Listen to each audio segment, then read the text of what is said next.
The aroma of fresh espresso lingered in the air at Café Haven, a stylish spot nestled in the heart of Boston's Beacon Hill. At a corner table, a 10-year-old girl sat quietly, her hands searching for something that wasn't there, a Braille menu. Her oversized sunglasses covered her eyes, but the nervous murmur in her voice revealed everything. "Mommy, please come back soon." "Mommy?" Behind the counter, Tanisha Ellis, a 26-year-old waitress with a warm smile and tired eyes, watched the scene unfold. She had seen wealthy customers leave kids unattended before, but something about this little girl felt different, too quiet, too still. Her white dress was pristine, her posture composed, yet her hands trembled slightly. "Has anyone helped table 4? Tanisha asked her manager, Brad, who barely looked up from his tablet. "That's Mrs. Langston's daughter. Don't touch that table. She's picky as hell." It had been nearly 2 hours when the girl accidentally knocked over a vase, spilling water all over her dress. Tanisha didn't think twice. She grabbed a cloth and walked over. "Hi there," she said gently. "I'm Tanisha. Would it be okay if I helped you while your mom's away?" That moment would change everything. Part 1. The line you're not supposed to cross. Tanisha knelt beside the girl, gently blotting her soaked dress with a towel. "What's your name, sweetie?" she asked softly. "Savannah," the girl whispered. "My mom said not to talk to strangers." "That's smart." Tanisha nodded. "But I'm not really a stranger. I work here. See my name tag?" She guided Savannah's hand to the metal badge pinned to her apron. The girl smiled faintly. "You feel kind." Tanisha chuckled, surprised. "Thank you. That's the nicest thing I've heard all week." She moved a clean cup of water closer to the girl's hand, then leaned in. "Are you hungry, Savannah?" Savannah hesitated. "I'm not supposed to eat until my mom comes back." Tanisha glanced at the wall clock. It was nearly 4:45 p.m. Mrs. Langston had left before 3 o'clock.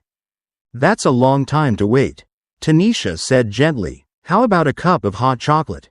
On the house, just between us." Savannah's lips curled into a hopeful smile. "Okay, but no marshmallows. They stick to my fingers." Tanisha stood and hurried to the kitchen. Brad intercepted her. "Tanisha," he hissed under his breath. "What do you think you're doing? She's been sitting there for almost 2 hours." "Brad," Tanisha whispered back. "She's blind. She knocked over a vase. She's scared." "She's not your problem," he snapped. "You're on probation. You want to get fired for playing babysitter?" "I want to do what's right," Tanisha said. "Just this once." Brad scoffed, muttering something under his breath, but let her pass. Tanisha returned moments later with hot chocolate and a plate of warm cookies. "Okay," she said brightly, sitting beside Savannah. "We've got a mug at 12 o'clock. And the cookies at 3 o'clock. Just reach forward gently." Savannah navigated the table with ease. "You describe things like my music teacher. He's blind too." Tanisha smiled. "My younger brother is blind. That's how I learned. Everyone deserves to be seen the way they want to be seen." For the next 20 minutes, the cafe faded away. Tanisha and Savannah talked about constellations you could feel, instruments you could hear through your hands, and how sometimes you can trust a voice more than a face. Neither of them noticed the sleek black SUV that had pulled up outside. Inside, Marjorie Langston, CEO of Langston Ventures, one of the most feared names on Wall Street, sat watching through the glass. Her eyes, cold and calculating, narrowed as she observed Tanisha. The waitress wasn't fawning or fake. She wasn't trying to impress. She was just present. When Marjorie finally entered the cafe, every employee tensed. Tanisha was still laughing with Savannah when a sharp voice cut through the air. "Excuse me, are you the one who served my daughter?" Tanisha stood quickly. "Yes, ma'am." She seemed frightened. "So, your name?" "Tanisha Ellis." Marjorie said nothing for a long, uncomfortable moment. Then, "Interesting." She took Savannah's hand. "Let's go, sweetheart." As they turned to leave, Savannah beamed. "Can we come back tomorrow?" Tanisha said she'd teach me how to tell lattes from cappuccinos by smell. Tanisha's heart sank. Brad was already storming toward her. She knew exactly what was coming. But she had no idea that someone else, far more powerful, had already made up her mind about her future. Part 2. The Invitation. The next morning, Tanisha walked into Café Haven with a knot in her stomach. Her apron was spotless, her curly hair pulled neatly into a bun. She'd barely slept. All night, she kept reliving the moment Marjorie Langston had appeared. That cool, cutting voice, and the way Brad's eyes had nearly bulged out of his head. She expected to be fired before her shift even began. Sure enough, Brad didn't even let her clock in. In my office, now, he snapped, motioning toward the back. Tanisha followed in silence. Inside, he closed the door a little too hard. You think you can just break rules because you have a soft spot for kids? I was just helping. No, Brad cut her off. You were disobeying. That woman, was Marjorie Langston. She's half our net worth in stock options. You think she wants a waitress stepping in uninvited? Tanisha's hands tightened into fists. But she didn't say a word. Brad leaned closer. I should have fired you on the spot. You're lucky she didn't demand it. Tanisha stood silently, waiting for the final words. But they never came. Instead, the cafe's landline rang. Brad grabbed it. Café Haven. Manager speaking. His face went pale. She's here? A pause. Then he slowly turned to Tanisha. She wants to see you. Now. 10 minutes later, Tanisha was climbing into the back of a black Escalade parked outside the cafe. A uniformed driver held the door for her. Expression unreadable. This is insane, she muttered, smoothing her apron out of habit. The ride took them across town, to the 48th floor of a high-rise overlooking the Charles River. Langston Ventures. All chrome, glass, and silent power. Inside, she was led through a minimalist lobby, past cold stairs and marble floors, to an office so large it could fit the entire cafe inside. Marjorie Langston stood by the window, hands clasped behind her back, staring out at the skyline. Miss Ellis, she said without turning, please sit. Tanisha sat slowly, clutching her hands in her lap. Marjorie turned. Yesterday, you served my daughter, despite being told not to. She was alone. Tanisha replied, voice steady, for almost 2 hours. Marjorie arched an eyebrow. That was intentional. Tanisha blinked. You left her? On purpose? I wanted to see who would notice. Who would break protocol? 17 people passed her. Not one intervened, until you. Tanisha's mouth parted, unsure whether to be angry or flattered. I don't believe in accidents. Miss Ellis, I believe in patterns. People reveal themselves under pressure. She pulled out a slim folder and slid it across the desk. Inside was a non-disclosure agreement and a job offer. Savannah needs a personal development companion. Someone who can challenge her, teach her, help her grow beyond what our money can buy. Tanisha glanced at the number on the last page. 5 figures. Per month. I don't get it, she said, stunned. Why me? Because Savannah hasn't stopped talking about you. And because you did something I rarely see, you acted with integrity. Even when it cost you. Tanisha's heart raced. This couldn't be real. A day ago, she was serving lattes and praying for rent money. Now she was being offered a life-altering opportunity. But what about the job I have now? She asked carefully. You don't, Marjorie said flatly. Brad terminated you this morning. He assumed I'd want it that way. He assumed wrong. Tanisha didn't know whether to laugh or cry. There's more, Marjorie continued. I understand you have a younger brother.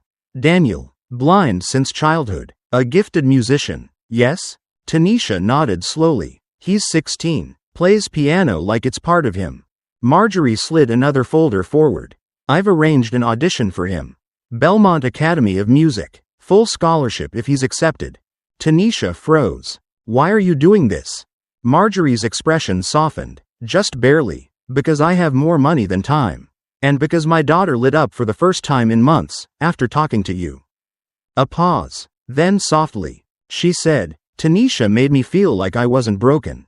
Tanisha looked away, fighting back tears. You're not obligated to say yes, Marjorie said, standing. But if you do, your life changes. His life changes. And maybe, mine does too. Tanisha stood. She didn't shake hands. She didn't gush or cry or say thank you. She simply said, I'll do it, but only if Savannah wants me to.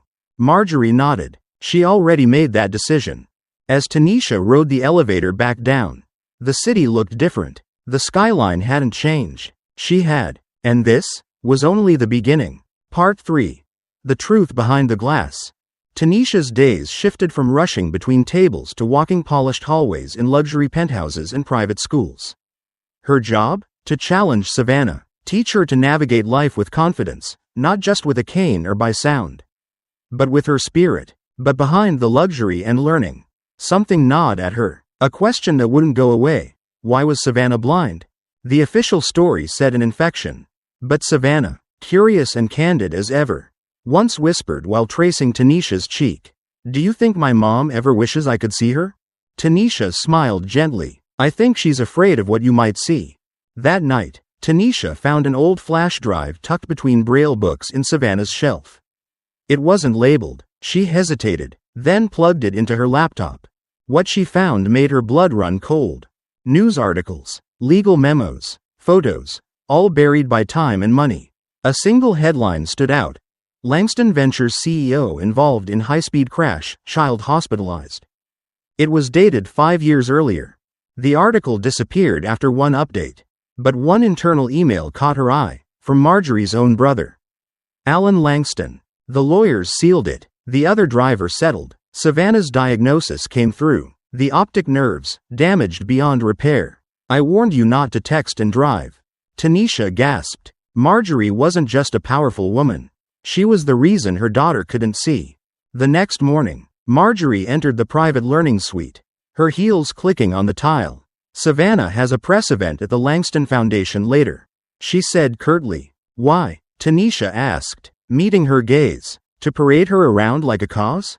Marjorie's eyes narrowed. "Careful." Tanisha didn't flinch. "You've built a charity around visual impairment.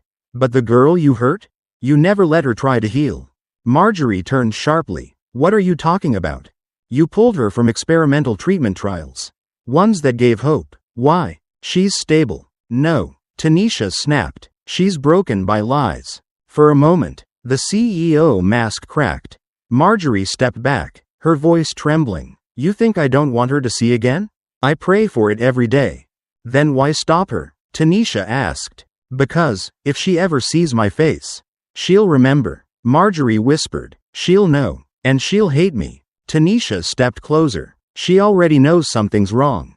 She's smart." "Marjorie, all she wants is the truth." The air between them froze. That afternoon, Savannah was scheduled for another, routine eye assessment. But something felt off. Tanisha slipped a tracker into Savannah's bag, a backup plan from her time caring for her brother in rough neighborhoods. The location pinged hours later, not a clinic. An off-grid research center outside Worcester. Tanisha called the only person who might listen. "Alan," she said breathlessly, "your sister's hiding something. Again." Within 2 hours, Alan pulled up beside her in a rented SUV. "If she's doing what I think she is," he muttered, "we may be too late."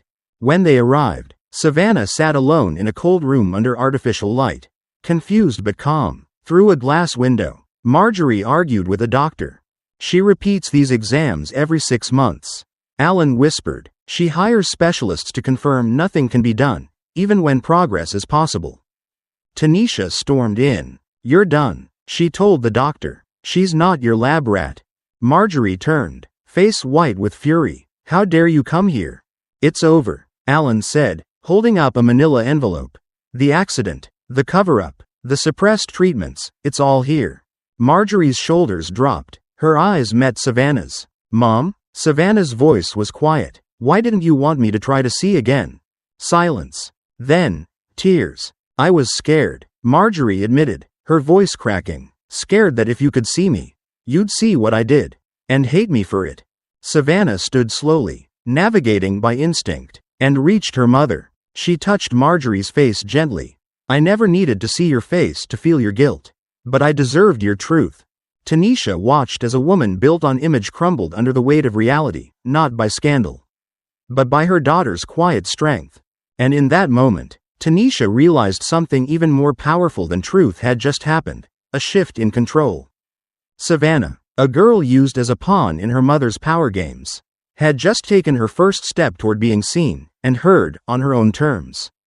Tanisha had been hired to be a companion, but what she became was a catalyst. And Marjorie Langston had no idea that she had just opened a door she couldn't close again. Part 4. Vision Beyond Sight. 6 weeks later, the leaves of Boston had begun to turn golden, amber, and deep red, as if the world itself was preparing for change. Savannah Langston sat in the courtyard of the Belmont Vision Institute. Dark sunglasses pushed gently up her nose. She tilted her head, listening carefully to the breeze rustling through the trees. "It sounds brighter here," she whispered. Tanisha sat beside her, holding a thermos of mint tea. "That's because this place is full of hope. You can hear it." The first round of regenerative optic therapy had begun. No guarantees, only a 60% chance of partial restoration. But Savannah had chosen it. For the first time, the choice had been hers. Every week, Tanisha watched her student, her friend, change. The shy girl who once clutched her hands in public now asked questions boldly. The one who used to doubt every instinct now challenged her tutors. Savannah was no longer trying to fit the life her mother had scripted, she was rewriting it. Marjorie Langston, once terrifying in her cold command, now arrived early to therapy sessions. She sat quietly, she took notes, she listened. One evening, as Tanisha gathered Savannah's things, Marjorie lingered in the hallway. "She told me she wants to study astronomy," Marjorie said softly. "Can't even see stars, and she wants to reach for them anyway." Tanisha smiled. "She already is." Marjorie turned, studying Tanisha with new eyes. "Do you know how hard it was for me to trust anyone with her? I imagine it was easier to control people than to trust them." Tanisha said, not unkindly. Marjorie didn't flinch. "You're not wrong." She hesitated, then added, "But I do trust you." The next day, Tanisha returned home to find an envelope under her door. Inside, a new lease, 1 year. Fully paid. The sender? Langston Family Foundation. In the corner, a handwritten note. No strings. Just thanks. But Tanisha knew better than to get too comfortable. She had a bigger mission now. With Alan's help, she launched a new pilot program at Belmont, scholarships for visually impaired students from low-income families. Daniel, her brother, now volunteered as a piano mentor there on weekends. "You lit a fire, you know," Alan said one afternoon as he walked with her past the campus fountain. Marjorie's restructured the foundation. Transparency, actual support, no more ribbon cutting for the press. Tanisha nodded. People can change when they choose to face themselves. That fall, Savannah stood before a packed room at Belmont's annual gala. She tapped the microphone, listening for the feedback before speaking. "My name is Savannah Langston. I'm 10 years old. I'm blind, but I'm not broken." The room held its breath. "I used to think blindness meant limits. But now I know, it just means I see differently." She turned toward the corner where her mom and Tanisha sat. "And sometimes, the people who help you the most aren't the ones who try to fix you, but the ones who believe in you." Applause broke the silence, thunderous and emotional. Marjorie wept openly, no makeup, no camera-ready mask. Just a mother listening to her daughter speak truth she'd waited years to hear. Afterward, Savannah ran to Tanisha, her arms wide. "Did I do okay?" Tanisha knelt and hugged her tightly. "You didn't just do okay. You showed them who you are." That night, Marjorie approached Tanisha with a different tone. Less formal, almost vulnerable. "I want you to stay. Beyond this contract." Tanisha raised an eyebrow. "As Savannah's companion?" Marjorie shook her head. "As director of the Langston Insight Initiative, a program to amplify voices like hers. Scholarships, technology, legislation." Tanisha looked stunned. "You're offering me a career. I'm offering you a platform." Marjorie corrected. "Because you didn't just open Savannah's world, you opened mine." Tanisha exhaled slowly, eyes glossy. "I'll do it, but only if the mission stays honest. No polished lies." Marjorie promised. Just light. Weeks later, Savannah's sight flickered in. Shapes, outlines. Then, one day, colors, warm tones and gentle movement. "I saw the sky today," she whispered to Tanisha. "It's not what I imagined, it's better." And Tanisha smiled, realizing something profound. Savannah had gained partial sight. But more importantly, she had never lost her vision. Part 5. Where Light Begins. Spring bloomed across Cambridge, Massachusetts. casting soft light through the towering windows of the Langston Foundation's new headquarters. At the center of its gleaming atrium stood a sculpture, a twisting helix of Braille letters and stars, titled, "To See is to Believe." It was Savannah's idea, and today, the world would hear her voice again. The Langston Insight Initiative had launched nationally. Within months, it had funded over 200 educational grants, developed tactile learning tech, and lobbied for accessibility legislation in 4 states. Leading it all was a woman once dismissed as just a waitress. Tanisha stood backstage in a tailored navy blazer, scanning the audience, senators, educators, advocates, and families from across the country. But her eyes were on 2 seats in the front row, occupied by Daniel, now a full-time music scholar, and Marjorie Langston, dressed simply in white, no bodyguards, no designer bags, just a mother, waiting to hear her daughter speak. The MC stepped up. "Please welcome the reason we are all here today, Miss Savannah Langston." Thunderous applause. Savannah walked slowly but confidently to the podium, guided by her cane and muscle memory. She stopped, adjusted the mic, and smiled. "I used to think that being blind meant I couldn't lead, couldn't teach, couldn't be seen." A pause, a breath. "But then someone told me that how the world sees you isn't nearly as important as how you choose to see the world." A hush fell over the room. "This foundation doesn't exist because my mother is rich, or because I'm different. It exists because someone believed I could do more than just survive blindness. I could thrive through it." She turned slightly, facing where she knew Tanisha stood. That someone is Tanisha Rivers. A ripple of applause began, then rose, then erupted. Tanisha stepped out, humbled, tears brimming as she took Savannah's hand. Marjorie rose too, clapping hard, proud, raw, real. After the ceremony, the 3 of them walked outside together. The cameras were off. The crowd had dispersed. Savannah turned to her mom. "Do you remember the day I asked you if I'd ever see again?" Marjorie nodded, swallowing emotion. "Yes, I still don't know if I ever fully will," Savannah said, "but that day, the day Tanisha stepped into our world, was the day I truly started seeing."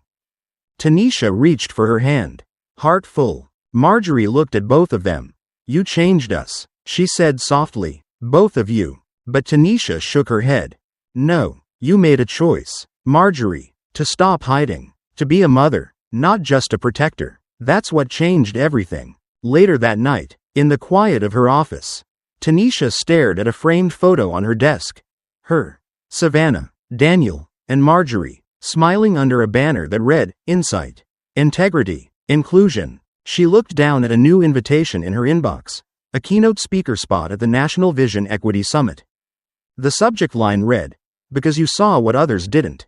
Tanisha clicked, "Accept." Outside, the city lights shimmered on the Charles River. Inside, a little girl once hidden in shadow had become a beacon for thousands.